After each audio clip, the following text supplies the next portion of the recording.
तो America, Canada और Japan जैसे पश्चिमी देश जो कारनामा भारत को करते हुए सपनों में भी नहीं देखना चाहते थे, अब उन्हें वही देखना पड़ रहा है। और पश्चिमी देशों को यह कारनामा कहीं और नहीं बल्कि रूस के द्वारा कंडक्ट कराई जा रही ब्रिक्स समिट में देखने को मिला। दरअसल पश्चिमी देश चाहते थे कि भारत और चीन कभी भी आपस में साथ ना मिले, क्योंकि अगर एशिया के चीन और भारत दोनों एक साथ मिल गए तो फिर यह पश्चिमी देशों पर भारी पड़ सकते हैं। और पिछले 5 सालों से जिस तरीके से भारत और चीन के बीच विवाद बढ़ता जा रहा था, इससे किसी को उम्मीद नहीं थी कि भारत और चीन दोबारा से कभी आपस में हाथ मिलाएंगे। लेकिन पिछले दिन जिस तरीके से चीन और भारत ने 5 सालों बाद हाथ मिलाया, उसे दुनिया देख रही थी। और इससे अमेरिका और कनाडा के साथ साथ बाकी के भी पश्चिमी देशों को बहुत बड़ा झटका लगा है। और इस मीटिंग के दौरान भारत और चीन के बीच चल रहे सीमा विवाद एलएसी को भी लेकर बातचीत हुई, जिस पर कुछ दिन पहले एग्रीमेंट किया गया है। यानी भारत का आपसी देश में जो झगड़ा है वह तो समाप्त हो ही रहा है, साथ ही यह ऐसे समय हो रहा है जिस समय कनाडा के द्वारा भारत को फंसाने की कोशिश की जा रही है, और वह भी इसमें अमेरिका, ऑस्ट्रेलिया और यूके जैसे देश भारत के खिलाफ एकजुट होकर कनाडा का साथ दे रहे हैं। फिलहाल ब्रिक्स की समिट में भारत और चीन के बीच कुछ ऐसी द्विपक्षीय बातचीत हुई है जो कि भारत को आसमान की ऊंचाइयों पर पहुंचाने के लिए काफी है। पूरी डेवलपमेंट क्या है इस वीडियो में समझते हैं, लेकिन आगे बढ़ने से पहले इस वीडियो को लाइक करके चैनल को सब्सक्राइब जरूर कर लीजिए, क्योंकि यह आपके लिए 1 सेकंड का काम है, लेकिन इससे हमारी काफी बड़ी मदद होती है। दरअसल इस समय रूस में ब्रिक्स की जो मीटिंग हो रही है वह दिन पर दिन पश्चिमी देशों के लिए चिंता का विषय बन रहा है। असल में देखा जाए तो ब्रिक्स की शुरुआत साल 2009 के समय में की गई थी। उस समय ब्राजील, रशिया, इंडिया, चीन और साउथ अफ्रीका ब्रिक्स के मेंबर थे, और इन्हीं देशों के नाम के पहले अक्षर पर ब्रिक्स का नाम रखा गया। उस समय ब्रिक्स केवल विकासशील देशों का समूह था और उनका मकसद था कि हम सबको मिलकर एक साथ आगे बढ़ना है। लेकिन आज ब्रिक्स का ढांचा पूरी तरह से बदल चुका है, पर इस समय ब्रिक्स में 10 देश शामिल हो गए हैं, क्योंकि 5 देश तो पहले से ही थे। लेकिन पिछले साल 2023 में 5 नए देश को शामिल किया गया, जिससे अब यह मजबूत संगठन बन गया है और इसे अब पश्चिमी देशों के खिलाफ एक संगठन के तौर पर देखा जा रहा है। और ब्रिक्स की पावर आज इतनी ज्यादा मजबूत हो गई है कि रूस में कंडक्ट की जा रही इस मीटिंग पर दुनिया की नजर टिकी हुई है। और साथ ही हैरानी वाली बात यह है कि इस समिट में शामिल होने के लिए कई ऐसे देश भी पहुंचे हैं जो कि ब्रिक्स के मेंबर नहीं हैं, यानी कि वह देश भी इसमें हमेशा के लिए शामिल होना चाहते हैं। और कुछ देश तो ऐसे भी हैं जो कि ऑलरेडी अमेरिका के द्वारा ऑर्गेनाइज किए जा रहे नोटो के मेंबर है, लेकिन उसके बावजूद भी वह ब्रिक्स में आना चाहते हैं। और यह बात पश्चिमी देशों की सरकार तो छोड़िए, आम जनता को किस तरीके से खटक रही है, इसका अंदाजा पर किए गए इस पोस्ट को देखकर लगा सकते हैं। यह एक बहुत ही फेमस इवेंट बन चुका है। लेकिन पोस्ट में आगे लिखा कि हमारे नेता यानी कि वेस्टर्न कंट्रीज के नेता कहते हैं कि हमने रूस को आइसोलेट कर दिया है, यानी कि उन्हें पूरी तरीके से अलग कर दिया है और उनका साथ देने के लिए दुनिया में कोई भी नहीं है। लेकिन वाकई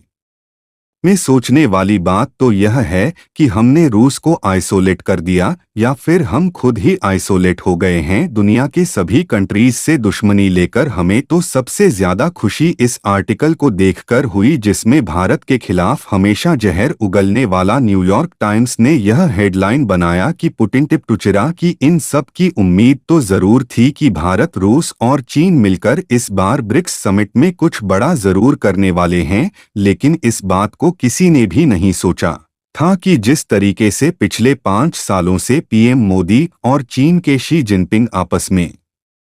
नहीं मिले हैं और उनके बीच विवाद चल रहा है। ऐसे में यह दोनों देश इतने बड़े समिट में एक साथ बातचीत कर सकते हैं और एक दूसरे से हाथ मिला सकते हैं, लेकिन परिणाम दुनिया के सामने है कि पीएम मोदी से जिनपिंग किस तरीके से हंसते हुए हाथ मिला रहे हैं और एक दूसरे को अहमियत देते हुए मीटिंग के दौरान बातचीत भी कर रहे हैं। वैसे देखा जाए तो भले ही चीन और भारत के बीच में सीमा विवाद पिछले कई सालों से चल रहा है, लेकिन यह बात भी सच है कि चीन भारत के लिए काफी ज्यादा इम्पोर्टेंट है और चीन के लिए भी भारत उससे कहीं ज्यादा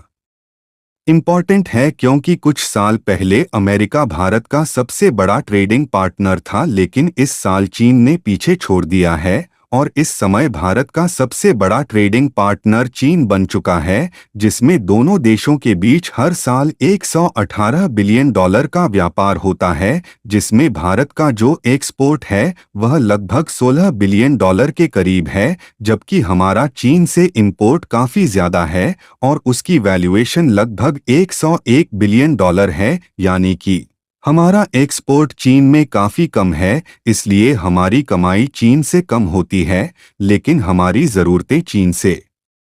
काफी ज्यादा पूरी हो पाती है। इसलिए चीन से हम लोग हर साल 101 बिलियन डॉलर के सामानों को इंपोर्ट करते हैं। हालांकि भारत के एक्सपोर्टर अपने सामानों के निर्यात को चीन के लिए धीरे धीरे बढ़ा रहे हैं और इसमें पिछले साल 8.7 पर की ग्रोथ देखी गई और इंडियन कंपनीज जैसे जैसे प्रोडक्शन को बढ़ाती जाएगी और आत्मनिर्भरता की राह पर आगे बढ़ेगी, वैसे वैसे हमारा एक्सपोर्ट चीन में धीरे धीरे और भी ज्यादा बढ़ेगा और हर साल चीन से हमें जो 101 बिलियन डॉलर का सामान खरीदना पड़ता है, इसको धीरे धीरे कम करने की कोशिश कर रहे हैं ताकि हमारी निर्भरता कम हो पाए और ज्यादा से ज्यादा सामान हम खुद के लिए प्रोड्यूस कर पाएं, एक्सपोर्ट करके कमाई भी करें, क्योंकि हम चीन को ज्यादातर कच्चा माल जैसे कि कपास और कृषि उत्पादन के साथ साथ फार्मास्यूटिकल्स यानी कि दवाइयां एक्सपोर्ट करते हैं और वहीं बदले में इलेक्ट्रॉनिक डिवावास और मशीनरी कंपोनेंट के साथ साथ मोबाइल फोन और कंप्यूटर को हम लोग ज्यादातर चीन से खरीदते हैं, क्योंकि यह हमें सस्ते पड़ते हैं और दोनों देशों के बीच की दूरी बहुत ही कम है, इसलिए अलग से ट्रांसपोर्टेशन खर्च ना के बराबर